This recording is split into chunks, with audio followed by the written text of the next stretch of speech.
कि आपको लोगों की सुरक्षा को लेकर के गंभीर होना पड़ेगा। आपको जो है वो प्रत्येक एक नागरिक की हिफाजत करने का केंद्र सरकार का कर्तव्य है। पहलगाम के अंदर सुरक्षा के पुख्ता इंतजाम नहीं थे, सुरक्षा में चूक हुई है, ये सर्वदलीय बैठक में भी कहा गया है।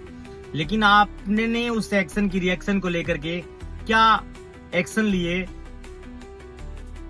आपने क्या ऐसा किया कि उस चूक से उन लोगों को भी सबक मिलना चाहिए जिनकी ये जिम्मेदारी बनती थी कि घटना होने के 1.5-2 घंटे बाद भी वहां पर पुलिस नहीं पहुंचती है, वहां पर कोई भी जो है वो अधिकारी नहीं पहुंचता है।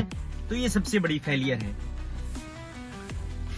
सबसे पहली मांग ये है कि पहलगाम का जो पुलिस थाना है, मैं एक वीडियो देख रहा था जहां पर थानेदार जो है वो सिविलियंस को बुला रहे थे पुलिस थाने के अंदर और बता रहे थे कि आपको ये करना चाहिए, वो करना चाहिए, आपको रिपोर्ट देनी चाहिए, सस्पेक्टिव लगे तो बताना चाहिए। लेकिन पुलिस थाने की क्या ये जिम्मेदारी नहीं थी कि अटैक होने के 1.5 घंटे बाद भी पुलिस का कोई भी व्यक्ति वहां पर नहीं पहुंचता है? क्या उनकी जिम्मेदारी नहीं थी? क्या उनको पता नहीं था कि क्या आपकी इंटेलिजेंस इतनी लचीली हो चुकी है कि 1.5 घंटा बीत जाने के बाद भी आप स्पॉट पर नहीं पहुंचे? आपको कैसे पता कि वो आतंकवादी अटैक था? हो सकता है कि वहां पर जो है वो लड़ाई झगड़ा हुआ हो, वहां पर गोली बंदूक चल गई हो। ये तो बाद की बात है, बाद में पता चला है कि वहां पर आतंकवादी हमला था। लेकिन पुलिस का सबसे पहले काम ये है कि वो स्पॉट के ऊपर जाए, लोगों की हिफाजत करे।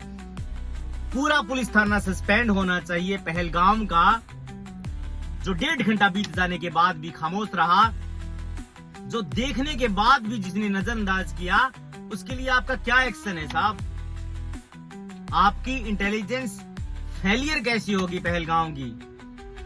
क्या इंटेलिजेंस को बिल्कुल भनक नहीं थी कि यहाँ पर क्या होने वाला है या क्या हो चुका है?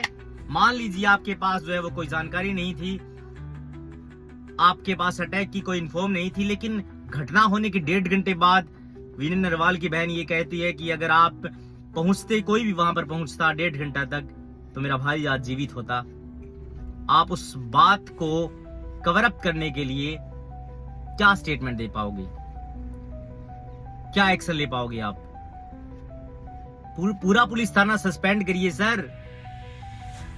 आप एसपी साहब को सस्पेंड करिए। वहां पर एसपी साहब फोन नहीं कर सकते थे पुलिस थाने में, पहलगाम के पुलिस थाने में, कि वहां पर अटैक हुआ है और आप तुरंत प्रभाव से लोगों के बीच में जाइए। आपके पास तो गन है, आपके पास तो बंदूकें हैं, आपके पास तो बुलेट प्रूफ जैकेट्स हैं, आपके पास तो तमाम वो चीजें हैं जिनसे आप मुकाबला कर सकते हो जो है वो आतंकवादी है उनका।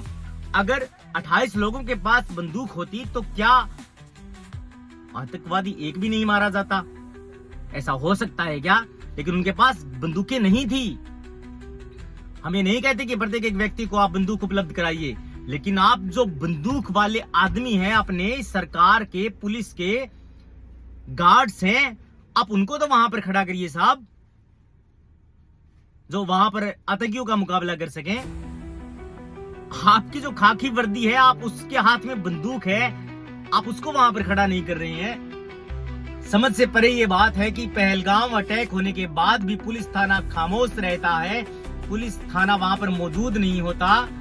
क्या लोगों की जानें इतनी सस्ती हैं कि टैक्स पेयर के पैसे से पूरा पुलिसिया सिस्टम चलता है और जाने के बाद पुलिस भी वहां पर नहीं पहुंचती है, वहां पर कोई भी अधिकारी नहीं पहुंचता है सक्षम, वहां पर एसपी जो है वो पुलिस वालों को नहीं भेजता है?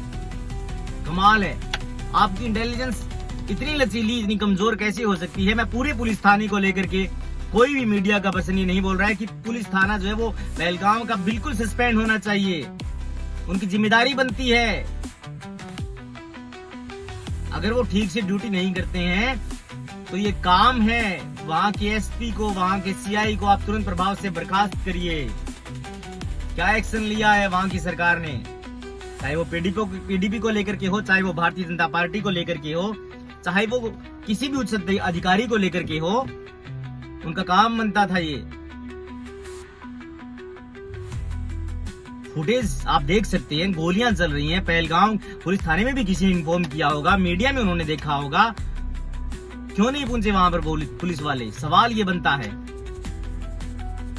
भविष्य को लेकर ऐसी घटनाएं ना हो, इसलिए मैं मांग करता हूं, मैं ये सुझाव देता हूं कि प्रत्येक टूरिस्ट पैलेस के ऊपर सुरक्षा के पुख्ता इंतजाम होने चाहिए। कोई भी वहां पर घूमे उसके मन में ये खौफ नहीं होना चाहिए कि हम जो है वो एक ऐसी जगह पर है जो अनसेफ है।